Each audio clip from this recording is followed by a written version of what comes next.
আসসালামু আলাইকুম রহমতুল্লাহ। কিছু গুরুত্বপূর্ণ হাদিস যা শোনা আমাদের জন্য খুবই প্রয়োজন।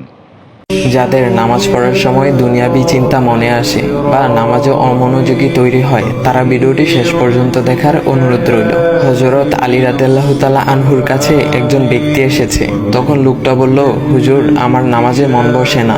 নামাজে দাঁড়ালে আমার দুনিয়াবি নানা চিন্তা আসে। হুজুর, আমার এই নামাজ কি আল্লাহ তাআলা কবুল করবেন? তখন হযরত আলী রাদিয়াল্লাহু তাআলা আনহা বলেছেন, না, তোমার নামাজ কবুল হবে না।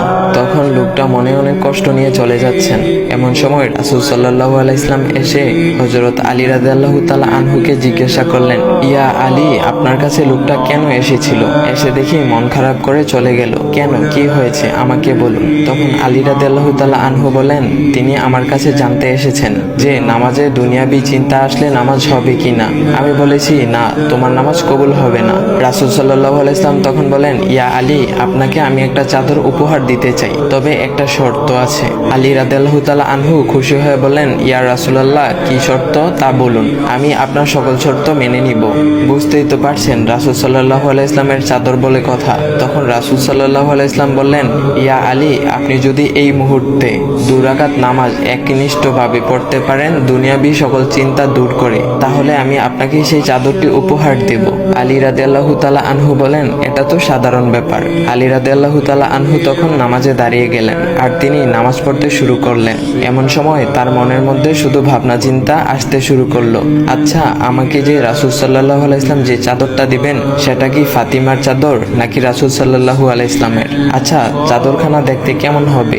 এই বিভিন্ন বিষয় নিয়ে ভাবতে লাগলেন। তিনি ভুলে গেছেন যে দুনিয়াবি চিন্তা নামাজে আনতে রাসূল সাল্লাল্লাহু আলাইহি ওয়াসাল্লাম নিষেধ করেছেন। এর মধ্যে আলী রাদিয়াল্লাহু তাআলা আনহুর নামাজ পড়া শেষ। আলী রাদিয়াল্লাহু তাআলা নামাজ শেষ করে রাসূল সাল্লাল্লাহু আলাইহি ওয়াসাল্লামকে বলতেছেন, ইয়া রাসূলুল্লাহ, আমি আপনার শর্ত মেনেছি, এখন আমাকে চাদরখানা উপহার দেন।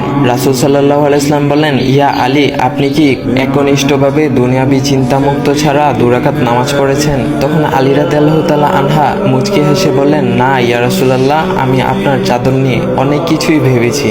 তখন রাসূল সাল্লাল্লাহু আলাইহি ওয়াসাল্লাম বলেন, ইয়া আলী, নামাজ তোমারও হয়েছে, আর তুমি যাকে নামাজ হবে না বলে ফতোয়া দিয়েছো, তার নামাজও আল্লাহ তাআলা কবুল করে নিয়েছেন।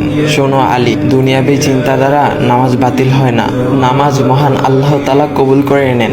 সকল ফরজ নিয়ম কানুন মেনে নামাজ পড়লে নামাজ হবে ইনশাল্লাহ। তবে আমাদের সকলের উচিত নামাজ আদায় করার সময় একমাত্র আল্লাহকে স্মরণ করে নামাজ আদায় করা।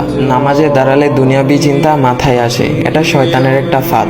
আল্লাহ তাআলা আমাদের সকলকে শয়তানের কুমন্ত্রণা থেকে হেফাজত রাখুক এবং সঠিকভাবে মনোযোগের সাথে নামাজ আদায় করার মতো তৌফিক দান করুক। সবাই বলি আমিন। চাইলে ভিডিওটা আপনি অন্যদের কাছে শেয়ার করতে পারেন, এতে অন্যদের ভুল ভ্রান্তিগুলো দূর হবে। তো গাইস, এমন ইসলামিক ভিডিও পাওয়ার জন্য ভাইয়ের আইডিটা ফলো করে দিয়ে যাও।